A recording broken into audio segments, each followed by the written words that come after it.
ಓಂ ಶ್ರೀ ಗುರುಭ್ಯೋ ನಮಃ. ಫ್ರೆಂಡ್ಸ್, ಎಲ್ಲರಿಗೂ ನಮಸ್ಕಾರ. ಜನವರಿ ತಿಂಗಳಲ್ಲೇ ಮೇಷರಾಶಿಯವರ ಜೀವನವನ್ನು ತಿರುವು ಮಾಡುವ ಅತ್ಯಂತ ಶಕ್ತಿಶಾಲಿ ದಿನಗಳು ಆರಂಭ ಆಗ್ತಾ ಇವೆ. ವಿಶೇಷವಾಗಿ ಅಮಾವಾಸ್ಯೆ ಮತ್ತು ಭಾನುವಾರ ಒಂದೇ ದಿನ ಸೇರಿಕೊಂಡಾಗ ಮೇಷರಾಶಿಯವರ ಜೀವನದಲ್ಲಿ ಅತಿ ಸೂಕ್ಷ್ಮವಾದ ಬದಲಾವಣೆಗಳು ಸಂಭವಿಸುತ್ತೆ. ಈ ದಿನವನ್ನು ಸಾಮಾನ್ಯ ದಿನ ಅಂತ ನೀವು ಯಾವತ್ತೂ ಭಾವಿಸೋದಕ್ಕೆ ಹೋಗಬೇಡಿ. ಯಾಕೆಂದರೆ ಮೇಷರಾಶಿಯವರು ಅಗ್ನಿ ತತ್ವದವರು, ಶಕ್ತಿಯುಳ್ಳವರು. ಆದರೆ ಇದೇ ಶಕ್ತಿ ಕೆಲವೊಮ್ಮೆ ನಿಮ್ಮ ದುರ್ಬಲತೆ ಕೂಡ ಆಗಬಹುದು. ಈ ದಿನ ನಿಮ್ಮ ಸುತ್ತಲೂ ಇರುವ ವ್ಯಕ್ತಿಗಳ ಅವರ ನಿಜವಾದ ಮುಖ ಹೊರಬರುವ ದಿನ. ನಿಮ್ಮ ಜೀವನದಲ್ಲಿ ಒಬ್ಬ ವ್ಯಕ್ತಿ ಅತಿಯಾಗಿ ಹತ್ತಿರವಾಗೋದಕ್ಕೆ ಪ್ರಯತ್ನ ಮಾಡ್ತಿರ್ಬೋದು. ಅವನ ಫ್ರೆಂಡ್ ಆಗಿರ್ಬೋದು, ಸಂಬಂಧಿ ಆಗಿರ್ಬೋದು, ಕೆಲಸದ ಜಾಗದ ಪರಿಚಯ ಇದ್ದ ವ್ಯಕ್ತಿ ಆಗಿರ್ಬೋದು, ಅಥವಾ ಹಳೆಯ ಫ್ರೆಂಡ್ ಆಗಿರ್ಬೋದು. ಇನ್ನು ಹೊರಗಿನಿಂದ ತುಂಬ ಸಹಾಯ ಮಾಡುವವನಂತೆ, ನಿಮ್ಮ ಪರವಾಗಿರುವಂತೆ ಕಾಣಿಸ್ತಾನೆ. ಆದರೆ ಒಳಗೊಳಗೆ ಅವನ ಉದ್ದೇಶ ಸಂಪೂರ್ಣ ಬೇರೆಯೇ ಆಗಿರುತ್ತೆ. ಅವನು ನಿಮ್ಮ ಆತುರ, ನಿಮ್ಮ ಕೋಪ, ನಿಮ್ಮ ನೇರ ಮಾತುಗಳನ್ನು ತನ್ನ ಲಾಭಕ್ಕೆ ಬಳಸಿಕೊಳ್ಳೋದಕ್ಕೆ ಪ್ರಯತ್ನ ಮಾಡ್ತಾ ಇರ್ತಾನೆ. ಮೇಷರಾಶಿಯವರು ನೇರವಾಗಿರೋದ್ರಿಂದ ಎಲ್ಲವನ್ನು ಕೂಡ ನಂಬ್ತಾರೆ. ಈ ನಂಬಿಕೆ ನಿಮಗೆ ಅಪಾಯ ಆಗಿರಬಹುದು. ಈ ವ್ಯಕ್ತಿಯ ಗುರಿ ನಿಮ್ಮ ನಿರ್ಧಾರಗಳನ್ನು ಗೊಂದಲಗೊಳಿಸೋದು, ನಿಮ್ಮ ಹಣಕಾಸಿನ ವಿಷಯದಲ್ಲಿ ನಿಮ್ಮನ್ನು ತಪ್ಪು ದಾರಿಗೆ ಎಳೆಯೋದು, ನಿಮ್ಮ ಕುಟುಂಬದಲ್ಲಿ ತಪ್ಪು ಅರ್ಥಗಳ ಬೀಜ ಬಿತ್ತೋದು. ವಿಶೇಷವಾಗಿ ಮೇಷರಾಶಿಯ ಮಹಿಳೆಯರು ಈ ಸಮಯದಲ್ಲಿ ಹೆಚ್ಚು ಎಚ್ಚರಿಕೆಯಿಂದ ಇರಬೇಕು.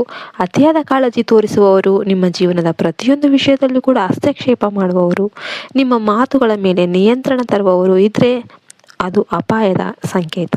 ಈ ದಿನ ನೀವು ಯಾರಿಗಾದರೂ ಹಣ ಕೊಡೋದಕ್ಕೆ ಹೋಗಬೇಡಿ. ನಿಮ್ಮ ಭವಿಷ್ಯದ ಯೋಜನೆಗಳನ್ನು ಯಾರೊಂದಿಗೂ ಕೂಡ ಹಂಚಿಕೊಳ್ಳೋದಕ್ಕೆ ಹೋಗಬೇಡಿ. ಹೊಸ ಒಪ್ಪಂದಗಳು ಅಥವಾ ಹೊಸ ಸ್ನೇಹಗಳನ್ನು ಆರಂಭಿಸೋದಕ್ಕೆ ಹೋಗಬೇಡಿ. ಈ ದಿನ ನಿಮ್ಮ ಮಾತುಗಳಿಗೆ ಬಹಳ ಶಕ್ತಿ ಇರುತ್ತೆ. ಕೋಪದಲ್ಲಿ ಹೇಳಿದ ಮಾತುಗಳು ಶಾಪದಂತೆ ಕೆಲಸ ಮಾಡಬಹುದು.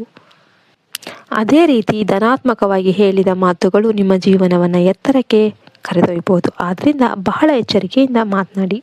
ಈ ದಿನ ಬೆಳಿಗ್ಗೆ ಬೇಗನೆ ಎದ್ದು ಸ್ನಾನ ಮಾಡಿ, ಸೂರ್ಯನಿಗೆ ನೀರು ಅರ್ಪಿಸಿ, ಓಂ ಆದಿತ್ಯಾಯ ನಮಃ ಅಂತ 108 ಬಾರಿ ಜಪ ಮಾಡಿ. ಮನೆಯಲ್ಲಿ ದೀಪ ಬೆಳಗಿಸಿ, ಸಾಧ್ಯವಾದರೆ ಕೆಂಪು ಬಟ್ಟೆಯನ್ನು ಧರಿಸಿ.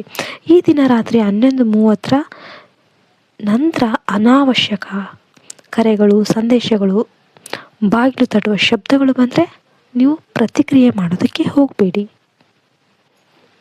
ಭಯಪಡೋ ಅಗತ್ಯ ಇಲ್ಲ, ಆದರೆ ಸ್ಪಂದಿಸೋದಕ್ಕೆ ಹೋಗಬೇಡಿ.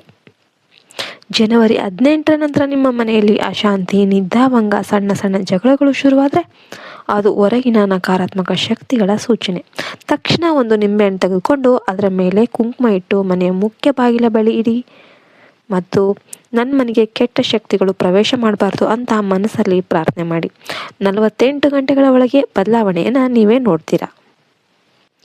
ಈ ಎಚ್ಚರಿಕೆ ವಿಶೇಷವಾಗಿ 92 ಇಸ್ವಿಯಿಂದ 2005 ಇಸ್ವಿ ಒಳಗಡೆ ಜನಿಸಿದ ಮೇಷರಾಶಿಯವರಿಗೆ ಮಾತ್ರ.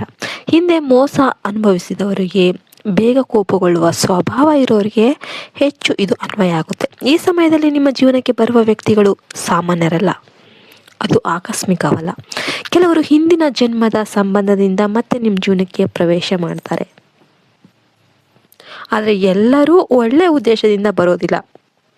ಆದ್ದರಿಂದ ಯಾರನ್ನು ಅತಿಯಾಗಿ ನಂಬೋದಕ್ಕೆ ಹೋಗಬೇಡಿ. ಈ ಅಮಾವಾಸ್ಯೆ ದಿನ ನಿಮ್ಮ ಚಿಂತನೆಗಳು ನಿಮ್ಮ ಭವಿಷ್ಯವನ್ನು ರೂಪಿಸುತ್ತೆ. ನಕಾರಾತ್ಮಕವಾಗಿ ಯೋಚನೆ ಮಾಡೋದಕ್ಕೆ ಹೋಗಬೇಡಿ. ನಿಮ್ಮ ಬಗ್ಗೆ ಕೆಟ್ಟದಾಗಿ ಮಾತನಾಡೋದಕ್ಕೆ ಹೋಗಬೇಡಿ. ನಿಮ್ಮ ಶಕ್ತಿಯನ್ನು ಸರಿಯಾದ ದಿಕ್ಕಿನಲ್ಲಿ ಬಳಸಿದರೆ ಮೇಷರಾಶಿಯವರಿಗೆ ಈ ದಿನ ದೊಡ್ಡ ಏರಿಕೆಗೆ ಕಾರಣ ಆಗಬಹುದು.